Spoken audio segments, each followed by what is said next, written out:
மதுரையில இறங்க வேண்டிய நான் விராலிமலையில இறங்கிட்டேன். அது ஏன்றத வீடியோ ஃபுல்லா பார்த்து தெரிஞ்சுக்கோங்க. சோ 200K அச்சீவ் பண்ற பயணத்துல நான் இருக்கேன். இந்த வீடியோ ஃபுல்லா பார்த்துட்டு உங்களுக்கு பிடிச்சதா மட்டும் ஒரு ஃபாலோ பண்ணிக்கோங்க, எனக்கு ஹெல்ப்ஃபுல்லா இருக்கும். வீடியோ ஃபுல்லா பாருங்க. இயர்லி மார்னிங் ஒரு 5:30 போலாம் எழுந்தாச்சு. இருங்க போயிட்டு ஃப்ரெஷ் அப் ஆயிட்டு உடனே வந்துடுறேன்.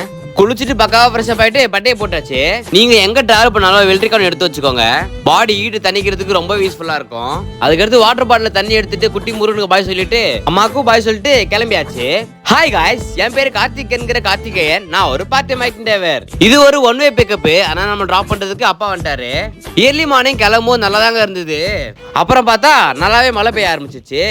அதுக்கப்புறம் ஒரு வழி அப்புறம் பஸ் ஸ்டாண்ட் இறக்கி விட்டாரு. நம்ம கிளைண்ட் நமக்கு ஃபின்சி டிராவல்ஸ் தான் பஸ் புக் பண்ணியிருந்தாங்க. இந்த பஸ் மார்னிங் 6 மணிக்கு அவைலபிள் இருக்கு சென்னையில இருந்து மதுரை வரைக்கும். பஸ்ல ரெஸ்ட் ரூமே இருக்குங்க. பஸ் நல்லா நீட்டா கிளீனா இருந்தது. வாட்டர் பாட்டிலும் கொடுத்தாங்க. அது மட்டும் இல்லாம இந்த பஸ்ல ஹெட்செட் டிவி எல்லாமே இருக்கும்.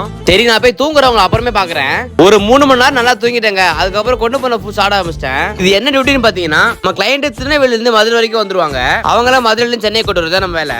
அதுக்கப்புறம் வந்து முன்னாடி உட்காந்துட்டேன். அந்த வியூ பாக்கிறதுக்கு அவ்வளவு சூப்பரா இருந்தது. பஸ் கொஞ்சம் டிலே ஆயிருச்சு. அதனால நம்ம கிளைண்ட் நீங்க எங்க வந்துட்டு இருக்கீங்களோ அங்கேயே இறங்கிருங்க அப்படின்ட்டாங்க. சரி நானும் விராலிமலைக்கு முன்னாடி இருக்க அருண் காஃபில இறங்கிட்டேன். அதுக்கடுத்து நம்ம கிளைண்ட் கால் பண்ணி நாங்க வரது ஒரு 1 hour ஆகும் அப்படின்ட்டாங்க. சோ அதனால பக்கத்துல கடையில போயிட்டு போட்டா சாப்பிட ஆரம்பிச்சிட்டேன். சாப்பிட்டுட்டு ரோட கிராஸ் பண்ணிட்டு வெயிட் பண்ணிட்டு இருந்தேன். ஒரு 20 மினிட்ஸ்க்கு அப்புறம் நம்ம கிளைண்ட் வந்துட்டாங்க. அதுக்கடுத்து நம்ம கிளைண்ட் அங்கேயே சாப்பிட்டு போயிடலாம் அப்படின்ட்டாங்க. நான் சாப்பிட்டுட்டு நீங்க சாப்பிட்டோம் சொல்லிட்டு நான் வெயிட் பண்ணிட்டு இருந்தேன். சோ இன்னைக்கு நம்ம ஓட்ட போற வண்டி பாத்தீங்கன்னா எட்டிகா மாதிரி இருக்கிற ருமியன் தான். வண்டி அப்படியே எட்டிகா மாதிரி தான் இருக்கும். முன்னாடி கிரிலும் சிம்பிளும் மட்டும் வேற மாதிரி இருக்கும். ஒரு காலத்துல இந்த ஆரஞ்சு மட்டும் 50 பைசா எடுத்துருந்தாங்க. இப்ப 2 ரூபாயாங்க. அதுக்கடுத்து நம்ம கிளைண்ட் வந்துட்டாங்க. அவங்கள பிக்கப் பண்ணிட்டு அங்க இருந்து கிளம்பியாச்சு. மதியானம்ன்றனால அவ்வளவு டிராபிக் இல்ல. இந்த வண்டி கிட்டத்தட்ட 20 வரைக்கும் மைலேஜ் கொடுக்குதுங்க. திருச்சில இருந்து நம்ம வீடியோ யாரா பாத்தீங்கன்னா ஒரு கமெண்ட் போட்டு விடுங்க. அதுக்கடுத்து திடீர்னு பார்த்தா சரியான மழை பெய்ய ஆரம்பிச்சிச்சு. இந்த கிளைமேட்ல இளையராஜா பாட்டு கேட்டு வண்டி ஓட்டினா எவ்வளவு சூப்பரா இருக்கும்ல. அந்த ஃபீல் அனுபவிச்சவங்களுக்கு கண்டிப்பா தெரியும். சோ அதுக்கப்புறம் மலைக்கு ஏதமா டீ குடிக்கலாம் அப்படின்ட்டு விக்கிரவாண்டிக்கு முன்னாடி டீ நிப்பாட்டியாச்சு. அங்க போனா எங்கள மாதிரி நிறைய பேர் இருந்தாங்க போல. சரியான கூட்டங்க கடையில. எவ்வளவு கூட்டம் தான் நமக்கு என்ன, நமக்கு டீ தான் வேணும் அப்படின்ட்டு வெயிட் பண்ணி டீ வாங்கி குடிச்சாச்சு. ஒரு அருமையான டீயை குடிச்சிட்டு கிளம்பியாச்சு. அங்கப்போ மழை நிக்கவே இல்லைங்க. வர வழியில உழவன் தேர் அப்படின்னு வண்டி பார்த்தேன். பார்க்கவே சூப்பரா இருக்குல்ல அந்த வண்டி. 2 காலமாடு பொம்மை வச்சிருந்தாங்க. பார்க்கவே சூப்பரா இருந்தது. அதுக்கடுத்து அங்க இருந்து அடிச்சு புடிச்சிட்டு வந்தா செங்கல்பட்டுக்கு முன்னாடி சரியான டிராபிக் ஆயிடுச்சு. என்னன்னு பார்த்தா ஆக்சிடென்ட்டுங்க.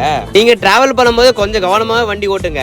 ஒரு வழியா அந்த டிராபிக் எல்லாம் தாண்டி சேஃபா நம்ம சென்னை உள்ள என்டர் ஆயாச்சு. அதுக்கப்புறம் என்ன, நம்ம கிளைண்டையும் காரையும் சேஃபா டிராப் பண்ணியாச்சு எல்லாம் பக்கத்துல. சோ நெக்ஸ்ட் என்ன, இங்க இருந்து பஸ் ஏறி வீட்டுக்கு போக வேண்டியதான். மழை நிக்கவே இல்லைங்க.